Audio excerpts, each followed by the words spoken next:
अरे कहाँ से बेटी पढ़ेंगी जब स्कूल ही बंद कर दिया इन्होंने, और कहाँ से बेटी बचेंगी जब खेत में भी नहीं जाने देते हमारे को।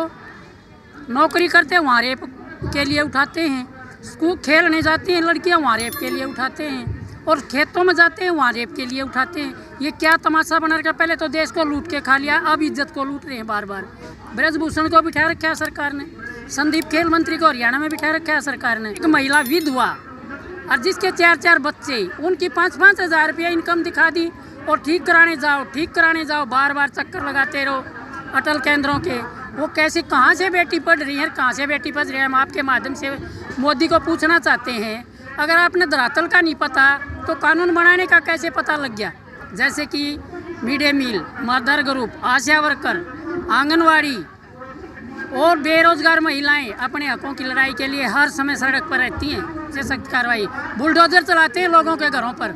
आरोपी तो एक लड़का होता है और उसके बूढ़े माँ बाप और वो बच्चे कहाँ रहेंगे, और घर को गिरा देना, एक आरोपी को रोकना, ये तो आरोप तू ना बढ़ावा देना आरोप को। हमारा घर तो ढह गया और जी जाए जितना भी जो कुछ करो।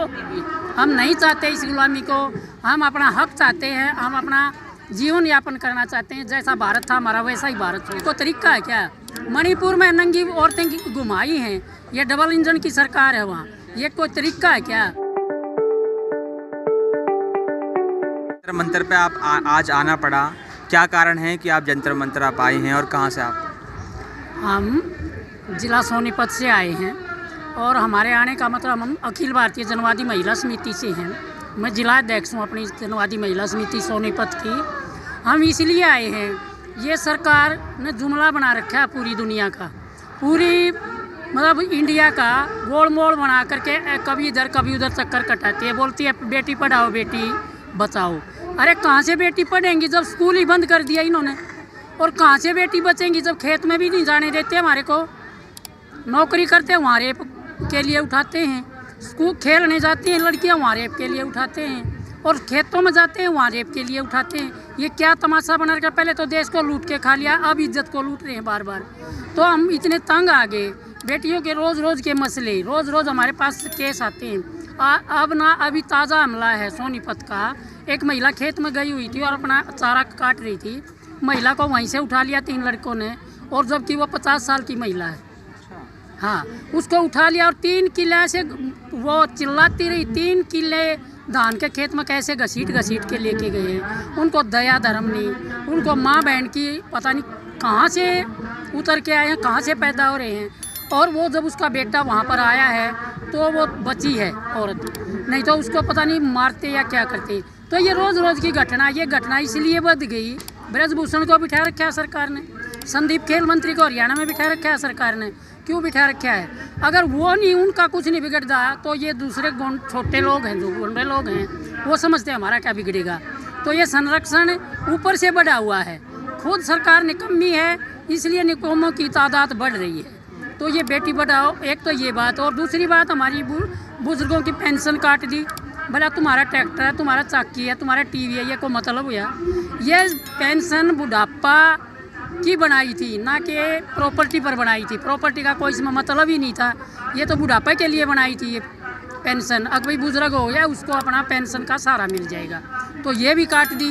राशन कार्ड थे हमारे संविधान में, सभी को राशन मिलना था, बोला सभी को रोटी रोजी सभी को मिलनी है, लाइट पानी सभी को मिलना है, वो भी राशन भी काट दिया। क्यों काट रहे हैं भाई? बोले आपका तो जिस एक महिला विधवा और जिसके 4 बच्चे, उनकी 5-5 हज़ार रुपया इनकम दिखा दी, और ठीक कराने जाओ बार बार चक्कर लगाते रहो अटल केंद्रों के। वो कैसे कहाँ से बेटी पढ़ रही है, कहाँ से बेटी बच रही है, हम आपके माध्यम से मोदी को पूछना चाहते हैं। अगर आपने धरातल का नहीं पता तो कानून बनाने का कैसे पता लग गया? क्यों ऐसे कानून बना रहे हो जिसमें जनता इतनी दर की ठोकरें खा रही है? हर रोज़ बूढ़ी महिलाएं, बूढ़े आदमी अटल केंद्र पर जाते हैं, हमारी आईडी कम करो, हमारी आईडी इतनी है। तो ये कहाँ से फैमिली आईडी बनाने का एक राशन कार्ड होता था लोगों के पास, उसमें काम चलता था। तो हम अपने हक की लड़ाई के लिए यहाँ आए हैं। बन रहा आयुष्मान कार्ड, बन रहा है तो उसमें क्या फ़ायदा? धक्के दर के धक्के हैं। जिनके आयुष्मान कार्ड बन रहे हैं उनके तो अंदर से किडनी रो सामान भी निकाल लिए लोगों के, और उनका कुछ भी नहीं करते, उन लोगों का कुछ भी नहीं करते ऐसे। इसलिए ये सब जुमला है, ये जुमला है। नहीं तो रोज़गार है लोगों को, नहीं पढ़ाई है लोगों को, और नहीं कहीं राशन पानी है लोगों को। गरीब सड़कों पर भटक गए। पूरी महिलाएं, आम महिलाएं धरातल की रोड पर जंतर मंतर पाई है, और वो दिन एक दिन खाली नहीं जाता। जैसे कि mid day meal, mother group, ASHA worker, anganwadi और बेरोजगार महिलाएं अपने हकों की लड़ाई के लिए हर समय सड़क पर रहती हैं। ये कहते हैं सख्त से सख्त कार्रवाई। पता क्या करते हैं ये सख्त से सख्त कार्रवाई? बुलडोजर चलाते हैं लोगों के घरों पर। आरोपी तो एक लड़का होता है, और उसके बूढ़े माँ बाप और वो बच्चे कहाँ रहेंगे? और घर को गिरा देना, ये को आरोपी को रोकना, ये तो आरोप तू ना बढ़ावा देना आरोप को। हमारा घर तो ढह गया और जी जाए जितना भी जो कुछ करो। ये तरीके हैं क्या? सरकार ने ईंट से ईंट बजानी है इस देश की। अगर देश नहीं जागा, लोग नहीं जागे, तो गुलामी, पहले तो और तरह की गुलामी थी, अब पता नहीं किस तरह की गुलामी होगी। हम नहीं चाहते इस गुलामी को। हम अपना हक चाहते हैं, हम अपना जीवन यापन करना चाहते हैं। जैसा भारत था हमारा, वैसा ही भारत छोड़ दीजिए। जो बच्चे आज की डेट में इस तरह का जो मामला सामने आए दिन आ रहे हैं, बच्चे जो करते हैं, लड़के जो करते हैं, इस तरह की घटना करती हैं, कौन इस चीज़ को सिखाता है और कौन कराता है इस चीज़? ये गुंडागर्दी सरकार सिखाती है, जो बड़े लोगों को बिठा के रखेगी। उनको दिख रहा है उनका तो कुछ हो नहीं रहा कानून में, हमारा क्या होगा? और ये सिखाता कौन है? माँ बाप नहीं सिखाता इन बातों को। माँ बाप कोई ऐसा नहीं है जो माँ बाप उनको सिखाए। माँ बाप नहीं सिखाता, बेरोजगारी सिखाती है। जब उनके पास रोजगार नहीं होगा तो कुछ ना कुछ तो वो करेंगे अपराध। और फिर पुलिस किस लिए बना रखी है? वो कानून किस लिए बना रखा है? अगर कोई रेप की महिला, अब आपने देखा ना, वो उज्जैन में एक लड़की को ऐसे घुमा के रखा, घूमती रही 2.5 घंटे, और वो कहाँ पुलिस प्रशासन को भी मिली है वो, और किसी ने कुछ नहीं किया। ये कोई तरीका है क्या? मणिपुर में नंगी औरतें घुमाई हैं, ये डबल इंजन की सरकार है वहाँ। ये कोई तरीका है क्या? नूह में ऐसे अपराध किए हैं, हम तुम्हारे जमाई यार हैं, हम तुम्हारे फलाना, मुस्लिम हिंदू कर रहे हैं। ये कोई तरीका है क्या? ये देश बचने का तरीका नहीं है, देश गिराने का तरीका है। वो ख़त्म सरकार ही कर सकती है। एक तो उनके जो ऐसा करता है, मौत सज़ा नहीं है, उनको कड़ी से कड़ी सज़ा होनी चाहिए, और व्यवस्था होनी चाहिए। हर इतनी पुलिस की भर्ती होनी चाहिए कि हर एक कोने पर पुलिस हो, कानून बरकरार रहे, कानून की व्यवस्था हो, इस तरह होगा। और रोज़गार हो, पढ़ाई हो, तो हो सकता है। और ऐसे जैसे ये चल रहे हैं, जैसे इतने साल हो गए इनको, करेंगे विकास करेंगे, ये चीज़ करेंगे, वो करने वाला दिन ही नहीं आ रहा। विकास करेंगे, ये रोज़गार देंगे, हम महिलाओं को संरक्षण देंगे, वो पता नहीं कहाँ दे रहे हैं। मैं तो अपने आपके माध्यम से कह रही हूँ, इस सरकार ने अयोध्या में जो बड़े मंदिर बना दिए, वहाँ तो इनको बैठ जाना चाहिए अगर इनको राज नहीं चलाना आता। और आम जनता को बताएं, पढ़े लिखे लोग बहुत हैं, और इनसे बोले, माफ़ी मांगे कि हम तो अयोध्या में बैठ जाएंगे, जिसने राज करना हो करो, हम अनपढ़ लोग हैं। इनको माफ़ी मांगनी चाहिए। किनको? सरकार को, मोदी को, खट्टर को, जहाँ भी ये सरकार है, इनको राज नहीं करना आता। खट्टर ने बोलना तक नहीं आता।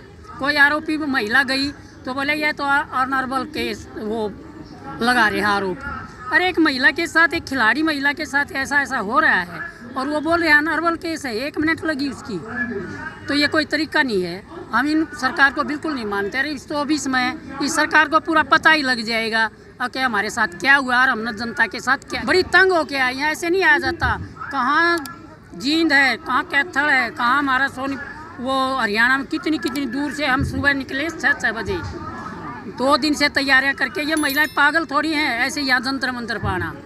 तो हम इस सरकार को गिराएं। पहले राशन मिलता था, और इस साल में अब जो ये सर्वे, इधर इसको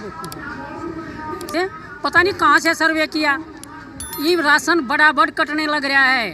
राशन के कटने लग रहे हैं, और भी कट गए लोगों के। इनके घर में, मैं बोल रही हूँ, एक भी रोज़गार नहीं है। इनके घर में एक भी रोज़गार नहीं है, कोई करने वाला नहीं है।